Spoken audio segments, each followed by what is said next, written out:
Hi everybody, it's attorney Brooke Goff. It is Tuesday. I have to look down to see the date because I've lost track. March 24th, 2020, and here's your update as to what is going on in the world besides COVID-19, actually what's going on in Connecticut, and how it's affecting your comp case, okay? So workers' comp in Connecticut, I did one of these segments last week. If you didn't see it, I encourage you to go to my Facebook page. This is where you're finding this, likely through a boost. Go to my Facebook page and see what my video was last week. I talk about how comp has been affected by COVID-19. But I'm going to talk to you more about it now because there's been more changes and I think you all need to be aware of it. There's a change as recently as last night, a big one. So firstly, the questions I get asked are, what about my checks? Will my checks continue to be on time? Will my checks continue to be coming? The answer is, guys, any attorney that tells you, I guarantee you your checks will be on time, I guarantee you they'll keep coming and they'll be, they won't miss a beat, is lying to you. All right? Because this is something like we've never seen before. This is unprecedented. We've seen, though, other types of situations, hurricanes, sicknesses, etc. However, they really haven't been nationwide, right? They've been like for instance, if we have a hurricane in Connecticut, then it's Connecticut or it's up the East Coast or whatever the case might be. This is affecting the US, actually the whole world right now. So let me tell you what realistic expectations I can make for you on checks. One, expect them to be delayed, period. Why? Because everything's moving slower. Today in Connecticut, it's the first day that the non-essential businesses are not reporting. Hopefully you guys have not been laid off, non-essentials, and that you are working from home remotely or your employer has decided to work out something with you so that you don't have to take half of your pay, right? However, I don't know what has been worked out, and I can just tell you that many people during this crisis are going to be financially strapped, especially those on workers' compensation, right? And your checks, guys, are going to be delayed. Why? Like I said, things have slowed down. You have the post offices operating correct, but the inside of many banks are closed. TD Bank, Bank of America, these banks, the lobbies of these banks are closed. You can't do wires, and everything kind of goes around to make a cycle in my world, okay? So I wire funds to clients all the time. If I get a settlement check in, I'll wire it. I can't even go in the bank to do that. So that means more delays. I have to mail the check.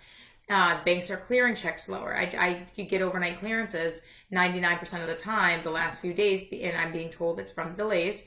The banks are taking 3-4 days. I'm getting reports from clients that the banks are taking 3 to 4 days to clear it on their end as well. So guys, your checks will be delayed on workers' compensation, period. If they're not, you should be very thankful. That means the adjuster put you on auto pay and they did what they were supposed to do. The problem we run into, guys, with this is that insurance companies are companies, but they are run by human beings, just like you, just like me, all right? And when you're run by, and now those human beings are working from home. So when you're run by human beings and these human beings are working from home and now they're getting used to a new normal, just like all of us are, right? There's some forgiveness scale here and delays. So am I saying you're not going to get your checks? No, you will be made totally whole out of the situation. I can tell you that. So if you're supposed to be given 7 weeks of $800 checks, that's $5,600. You will get that $5,600. They're just, the checks may be, instead of Monday coming, they may come on Thursday. And the important thing is if you have an attorney, you tell your attorney at that time, look, my check was supposed to, and this call should happen on Tuesday morning. Look, Attorney Goff, my check was supposed to be here on Monday. It's not here. What do? We request a hearing. We put a letter net with it, and we make sure that the attention gets on it. We call the adjuster. We call the attorney. And we do everything we can to push it, right? So the excuse we've been getting on many cases are, I'm sorry, this so-and-so fell off auto pay. Well, that's not good enough, because if so-and-so fell off auto pay, then you guys should have made sure that she was, or he was on auto pay before you left the office and went remote. This is happening. So guys, just be prepared for it. Make that next check that you get in last, because you don't know. It could be delayed a week. It could be delayed 8 days, and you don't know. And the more federal measures that the president takes, the worse delays could get, or the better delays could get. So just keep that in mind, guys. Right now, everything's being done at the state level. In Connecticut, Lamont chose to do this stay home, non-essential businesses home. I think that it's very important. Social distancing is so important. Everything we've learned from the CDC and from the news and from just the medical experts, we can beat this if everybody just stays home, as long as it's obviously not essential and you can do that. So that is my first piece, okay? And that has to do with the checks. So just keep that in mind, okay? Checks will likely be delayed. Make that check last. Done. This is another reason, again, guys, why those that decide to go at this alone, you're going to learn why you should have or still can and need to get a lawyer. Okay, number 2, doctor's appointments. I don't blame you. You're going to say, my clients are calling me, Brooke, I don't want to go to this doctor's appointment. I don't blame you. I don't care if you live with kids, you live with elderly. If you don't, people don't want to get sick right now. And comp is being very forgiving, but you have to lay the groundwork for this. You can't just not go to the appointment. It needs to be communicated. So in my office, if one of my clients calls me and says, Brooke, I have an appointment set up for next Tuesday, I say, okay, and I don't want to go, okay. I email the adjuster, I email the attorney just to see if we can come to an agreement. 75% of the time they're not agreeing, fine. Then, but if it was their appointment, trust me, they would, right? They'd be like, oh, I'm all in, I don't blame them. But no, not if it's a client appointment. So what are we doing at that point? Well, what we're doing is we're then involving the commission. So we are doing a hearing request saying rescheduling of doctor's appointment or RME or CME. And then we're sending that into the commission with a copy of a letter that we write, just explaining and outlining the reasons why the client doesn't want to go to the appointments, and we're getting it in. That's going to protect you and protect your checks. The work searches, for those of you that may be on light duty, right? Light duty work searches are waived. Anybody that knows me knows that I hate light duty work searches. I hate them. I think they're inhumane. I think when you have somebody that's making $60 an hour working on helicopters, you're forcing them to go apply for jobs that make $10 an hour and they're still not getting hired because of their injury. It's inhumane. It creates depression, anxiety. It's not right, and society needs to catch up. However, those, I was so happy to read, those are waived. And so you will continue getting paid even if you don't do your work searches. So stop doing them. Stop sending them to me. Stop sending them to your lawyer. You will get paid. If your lawyer hasn't told you this already, you need to question who you're with. So we did. Oh, and lastly, hearings. So this is where we need to talk. So last week, if you watch my video, I said hearings on as usual, telephonic, no problem. I had 5 hearings last week, 4 went forward. Perfect. Lamont signed an executive order last night extending the statute of limitations, essentially freezing or tolling the timelines in workers' comp. So everything in comp is a timeline. The 30C is how you open a case. You have a year to do that. If you don't do that and you can't prove that your employer knew about it by paying any of your medical bills or wages, you could be exempt from ever bringing your comp claim, okay? That statute is waived until further notice, from the date of the executive order until further notice. So when you file a 30C, then the insurance company has so many days to file a Form 43. That's also been waived. So even if you file your 30C, they get their additional time to file their 43. 36s, they can file 36 whenever they want. But so if you get a 36, it's certified mail, and you will get them saying, hey, look, John Smith didn't attend his doctor's appointments, cut his checks off, right? Fine. You usually get a certain period of time to object. That time to object is now told, meaning that you get additional time to object because nobody's administratively approving anything. However, for you, don't take those chances. I'm still following all the timelines in my office because you never know, not saying this is going to happen, but you never know if the governor actually has these powers because they've never done it before. So you don't want to be the guinea pig that finds out, okay, well, the governor did this but couldn't do it. So I'm not saying that's going to be the case. I'm just saying you don't want to be the guinea pig, and I don't want to be fighting those summary judgments and or going to formal hearings on these issues. So my clients are protected. We're still doing everything timely. But because everything's been told, guys, a lot of the hearings are now being canceled. So where we were going telephonically and everybody's happy and everything's good, guess what? Now they're starting to cancel hearings. I've had 5 hearings this week. I think 4 of them got canceled. And when I ask, can I have a new date? Till they say, well, we're seeing what Lamont does with the opening of the Connecticut, and we'll at that point, figure out what hearings need to be, on a more expedited basis, and those that need to be on a more expedited basis will get the priority, and others will not. Meaning, guys, if you're waiting for an issue to be worked out, you're looking at a couple of months at this point. I had a hearing that was scheduled for Tuesday on a last Tuesday on a very, very important issue, and guess what? It now just got moved, and I can't get a new date, and my client is not getting paid. So it is horrible. It is sad. It's bad for you guys, and I don't necessarily know it was needed. I get that the staff needs to be protected in comp, but everything was being done telephonically. So I don't really understand why this measure, but I can tell you that claimants, you will be affected by it.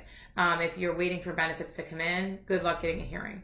But I'm going to now take this time to just give you a 5-minute crash course on comp so you understand that this is what you need to do. And real quick on COVID exposure. Guys, comp is a substantial factor test, being you have to prove that you getting the injury at work was basically where you working was a substantial factor in you getting the sickness. So you have to know who you were exposed to, when you were exposed, or at least a list of who you were exposed to, when you were exposed. Most of you as nurses, you guys see 100 patients a day at sometimes. You don't know. So the bar is unreasonable. But I'm just assuring you that right now that hasn't been changed. So for those of me that are saying, oh, I have to go in quarantine, I think I've been exposed, you would not have a comp claim. I would file, if anybody got COVID that was a healthcare provider, call me. I'll be the one to take it. And there's no money to be made, by the way, for an attorney on this, unless there's some sort of a horrible permanent injury or death, which is not common, as we all know, you watch the news. But I will be the first one to file your 30Cs, get these cases in, and try to get you whatever benefits I can get for you, okay? But let me tell you, people are calling me, I have to self-quarantine, I may have been exposed. Unless you have a positive COVID test, guys, you really don't stand a chance at workers' comp. So let me just talk about that for a second. So now let's talk about comp. So if you get hurt at work, you have to file what's called a 30C. That is your notice of claim form, has to be filed in a year, okay? I hold one up, don't really need to, you guys. Go on, type in 30C Connecticut or workers' comp, it's a fillable form. That form has to be sent certified, okay, to the employer and to workers' comp. You can go online to see which jurisdiction you fall into. You can type in, let's say you got hurt at Branford, Connecticut, comp jurisdiction, it should pop up New Haven, okay? So just to give you an idea, or you can call one of the comp offices when they're there, and they will tell you, okay, well, your case is Hartford, or your case is Stanford, or your case is in Bridgeport, whatever. So the only way you're ever going to be able to get a hearing down the road, file that form. Comp will then, or I say comp, it's not comp, the insurance company will then file a Form 43. They only have so many days to do that. You'll get this uncertified, denying the entire claim. You're going to have a heart attack, you're going to call me, and I'm going to tell you that that is a standard form. I'm going to say the right call was to me, let's talk about your case, but that's a standard form. Don't have a heart attack, they have to file it. It's stupid, it's counterproductive, it's not honest, because if you're really not denying the claim, why are you putting out a formal document denying the claim? Comp hasn't caught up. And unfortunately, they, with this Form 43, they have to protect their interest. But if they file it outside of the period of time that they get, then you're up for a motion to preclude, and you could preclude them from ever denying any of your injuries as a result of this injury or as a result of this 30C that you filed, the first time. If you amend it, you open another can of worms. But then next, you have to get a 52-week wage history from your employer. Why? 75% of cases I get in my office where the client's already being paid by comp or being paid the wrong rate. Most of the time it's underpayments, but there are some overpayments. So let's get the 52-week wage history in the beginning. This is what I do. I call counsel, I call the adjuster, I usually have a hearing, and I say, look, I want the 52-week wage history for my client. They send it to me. I use a program called Comp Tools. I plug it all in, boom, boom, boom, boom, boom. It shoots out the comp rate. Now I have a comp rate. I print it off. I request a hearing if it's correct what you're being paid, called jurisdictional VAs, so we can get the VAs down. So we can have a confirmation, and we have an understanding that this is what the comp rate is, and I attach your 1A form to that, and I send it to the commission. We request a hearing on it. Sometimes the insurance company will just give us the voluntary one, or the jurisdictional voluntary agreement. Sorry, I talk fast. Most of you are seeing the jurisdictional voluntary agreement, and we don't need the hearing. That we'll just use the hearing to execute it, and then it's a part of the books. Now we have your comp rate worked out. Comp rate is one of the most important parts of your entire comp case, okay? Because if it's too low and you're already getting under what you normally are used to, that 50, 60, 30, 40, whatever dollars a week, it pays off. You figure there's 4 weeks in an average month, 4.3, 4 weeks times, let's say $40, it's $160 in your pocket a month. That's a lot. A 1A form is one of the most important forms you'll fill out, and it's so overlooked by so many lawyers that should not no business doing this. A 1A form is where you put your name, address, You put in, if you usually get income taxes withheld, 99% of people do. You put in your name and then the names of your dependents. So if you filed the year you got hurt or the year before, and you filed married filing jointly, 5 exemptions, 3 kids and a wife, or a husband, then what you need to do is you need to file boom, boom, boom, boom, boom. You list them all out with their dates of birth and who they are in your family. Concurrent employment is on here. If you work in a restaurant, a barista, if you do any side job that you are paid, I don't care if it's delivering newspapers, I don't care what it is, guys, you get part credit for that in your comp rate. It's huge. All right, huge. So this is your time to put that on there. And this is the most overlooked area from comp attorneys that don't know what they're doing and from clients that don't know what concurrent employment means. So important, you have to fill out this section.